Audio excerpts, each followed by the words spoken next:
outside to grade papers or to design curriculum just isn't always efficient. And so I find myself spending lots of time behind my computer screen. So I thought we'll get outside and we'll enjoy the outdoors a little bit. So I'm bringing you this video from my front yard here in Central Florida. It's a little bit windy, but I put on my microphone, so we'll just see how it turns out. If we had a class session where we could just kind of sit around the table together and go over a scholarly article, there are certain things that I'd want to point out to you. I want you to be proficient at consuming scholarly writing. I want you to be proficient at reading research. I want you to be consumers of research so that you can grow in your area and become experts, and that you can stay experts, because we're always conducting new studies and learning new things and trying new methods. So becoming a doctor is being a consumer of research. So you read an article about the effects of differentiated instruction. And this article specifically looked at third grade students and in a science class in Turkey. It was a mixed methods study. So every article is a little bit different, but I want you to be comfortable going through and highlighting, reading it. And as educated individuals, we don't want to rely on what somebody else tells us that the research says. So we always want to go to the source. We don't want to just shove our article in some AI program.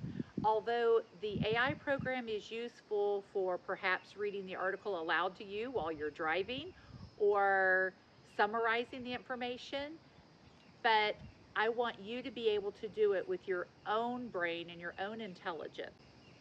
The researchers in this article wanted to know the effects of differentiated instruction, and they studied this method of teaching using a differentiated instruction plan with an experimental group of students, and the control group used the existing curriculum. So the author shared research on differentiated instruction as a teaching approach and cited several different sources. And that little section is an example of synthesis. We talk in our doctoral program about writing by topic. And so the topic was this teaching method, differentiated instruction. And when we synthesize information, we're pulling something from this study and something from this study and something from this study, and we're synthesizing it and creating our own new paragraph citing those various sources. So that's our goal, is to, when we're writing about research, is to synthesize information from various studies. The author spent quite a bit of time reviewing theoretical frameworks, and we see Piaget's cognitive development theory, Vygotsky's zone of proximal development is discussed, Kolb's experimental learning theory. I've had several dissertation students use that as their theoretical framework for their dissertation study. Gardner's multiple intelligence theory, which we talk about in this class, was also cited. At the bottom of page 3, the author then talks about differentiated lesson plans that formed the intervention and how these lesson plans were based on these learning theories. I really thought it was interesting. Maybe it's just because I'm an educator, but the educator in me loved that it took each framework, such as multiple intelligence, theoretical framework was used in the lessons plans, because we included visual and auditory, kinesthetic, and verbal activities. So really making the different learning theories a little bit more concrete with telling us how they were used. The constructivist approach was used because students were giving a pre-test to assess where they were, and the students were encouraged to connect new ideas to prior knowledge. Gaps in the existing knowledge were also addressed. And then the author told us that the intervention was student-centered because the activities had open-ended questions and problem-solving tasks and group work.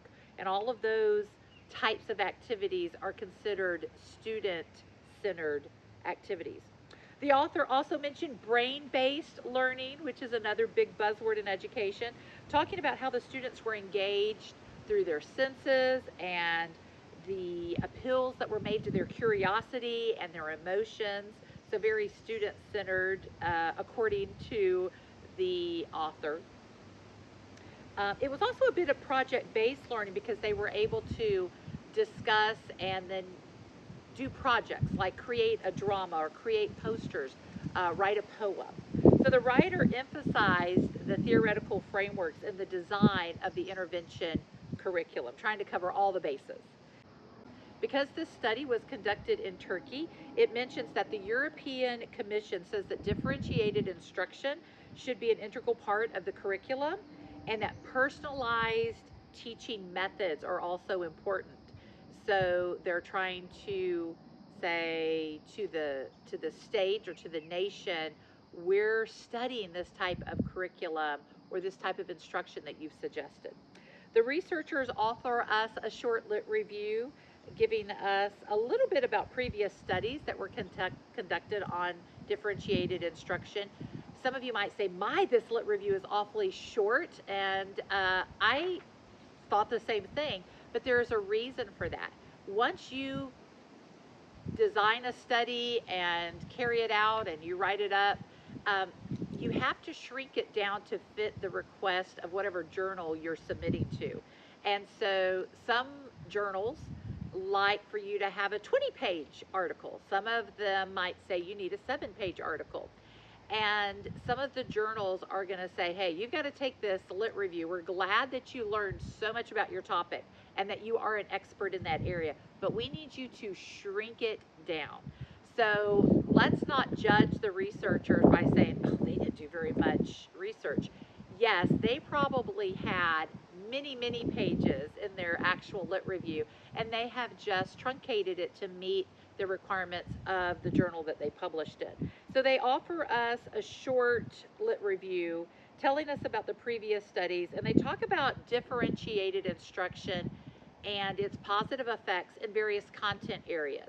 So they cite several studies there to let you know other researchers have studied this.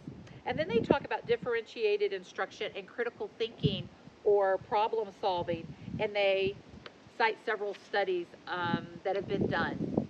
So I thought that was kind of neat to look at their organization as you're trying to organize all of your studies. They talked a little bit about the content areas, then a little bit about critical thinking and problem solving, and then next they talk about, yes, we've read studies have been done at the secondary level and also the elementary level. Then they summarize the lit review by saying that differentiated instruction is an effective method for increasing academic achievement, and it also motivates students, and it's also good for their higher order thinking skills. After the lit review, the next section continues to cite previous studies, but it's talking about a rationale for the study. You'll do this in your dissertation in chapter 1, saying why this study is needed. It's kind of like you're trying to convince your dissertation committee or the university committee why this study is needed. I mean, if it's already been studied, why are you studying it again? Or if we already have this information that says differentiated instruction is effective, why are you studying it again? And so the participants in this study were primary aged students, and this age group often struggles with understanding abstract concepts such as electricity. And so the teachers noticed that the electricity unit was a particularly difficult science topic. So the purpose of this study would be to evaluate the effectiveness of differentiated instruction during this electricity unit. And that's discussed there on page 6. The author points out that this study is going to fill a gap in the literature. It's like, those are kind of those key words that researchers use, like this study is important, or the rationale behind conducting it is because it's going to fill a gap. Of course, I love that it mentions concrete and practical examples of differentiated instruction. I think examples are wonderful and they're so needed. If I can leave a professional development training with a concrete example of how I can go back and implement something in my classroom, or if I can read an article and say, wow, I'm going to try that in my classroom, I love that kind of writing or presenting. When you are reviewing a study, you should mark it up, and everybody has a different style for marking it up.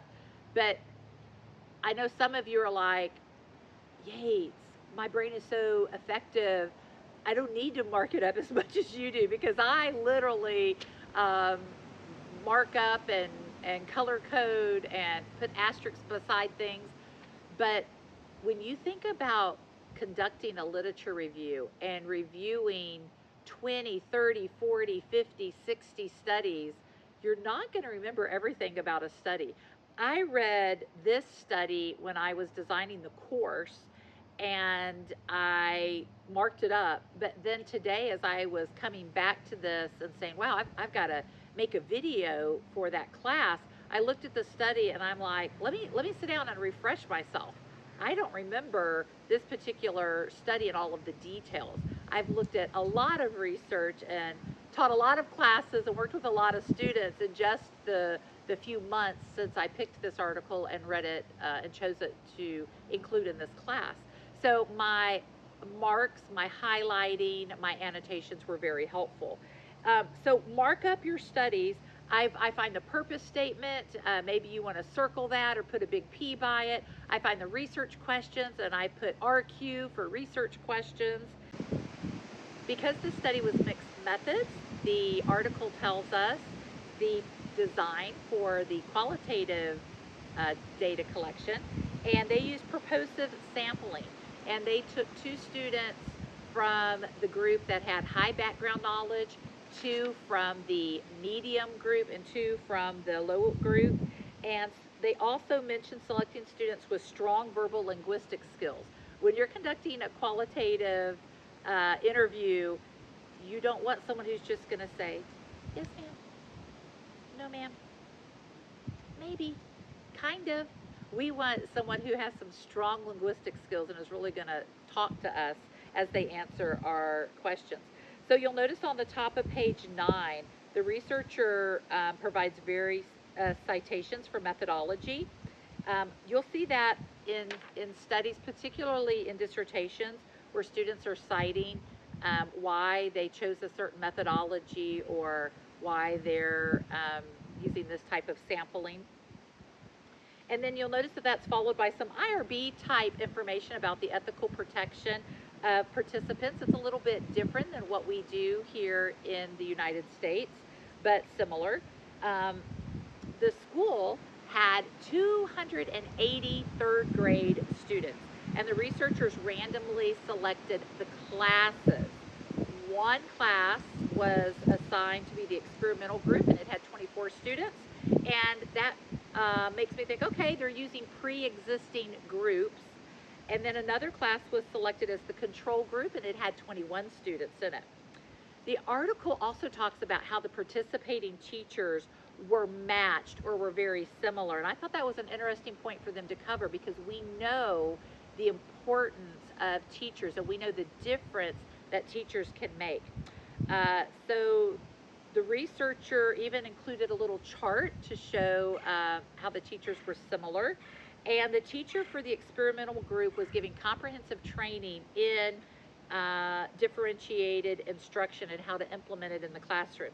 We also noticed that there was a similarity in groups before the intervention was applied. The control group in the intervention used a lecture type instructional methodology. They used the science textbook, they used the smartboard, they did activities from the textbook. And they were occasionally exposed to some higher order thought-provoking questions. The students worked independently. So I highlighted all of that information about the control group in one color.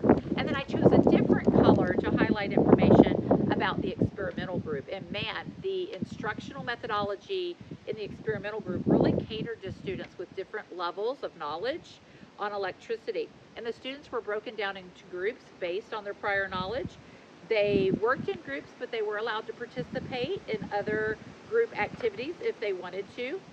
And I enjoyed going through and marking the different activities that the groups participated in. Group A had insufficient prior knowledge, and they built a concept cartoon. The article talked about emergencies that are caused by electrical devices, and that this group had to distinguish between correct and incorrect statements about electrical shock.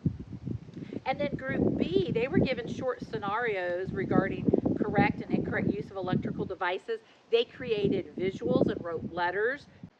Then the article tells us that group B, which had a medium amount of prior knowledge on electricity, were giving scenarios about the correct and incorrect use of electrical devices. They wrote letters and explained the dangers of electricity and talked about safety precautions. Group C worked on problem situations with electrical appliances, and they offered solutions. They created a song or a poem. Finally, each group was given a worksheet, and they used that worksheet to talk about what they had learned. And reflecting on what you've learned, we all know it can increase learning and reinforce what they've learned. So I liked that as a activity, a kind of a culminating activity. So for quantitative data, there was a test. It was a researcher created test. It originally had 21 items. And through their pilot testing with 100 students, one of those items was discarded. So it became a 20 item test. The Cronbach's alpha was 0.76, which is a good level. And then the researchers also conducted interviews to get students' perspectives about the differentiated instruction class. When they're comparing the groups to analyze the quantitative data, you'll notice the mention of Shapiro-Wilk. They didn't have a lot of participants. The groups were pretty close to being even, but not exactly. And the pre-test data were normally distributed, which is great. There was nothing significant between the two groups when they came into the study. And that's a good thing. We want to start with groups that are similar. So the author goes into detail about the pre-test scores and there not being a significant difference between the control group and the experimental group. The p-value was greater than 0.05, so the difference was not statistically significant. And then after the intervention or the weeks of teaching using differentiated instruction, the post-test assessment did show a statistically significant difference between the experimental group and the control group. The p-value was less than, or maybe it was equal to 0.003, I don't remember exactly, but there was a difference in the control and experimental group. And the effect size in this particular study, sometimes we'll talk about a Cohen's d effect size. In this study, it was measured with a partial eta squared, and that effect was 0.193, which could be labeled as a large effect size. Then we look at the qualitative data, and you can see the individual quotes that were coded and put into categories, and then the categories were used to depict the overall theme. We just had one theme about the differentiated science instruction, so it's a little bit different than if you were just doing a qualitative study and looking for multiple themes to arise in your study. I just love reading short little quotes from the participants, so I highlighted a few of those. You can look and see that the researchers were counting the frequency of various codes or statements that were made.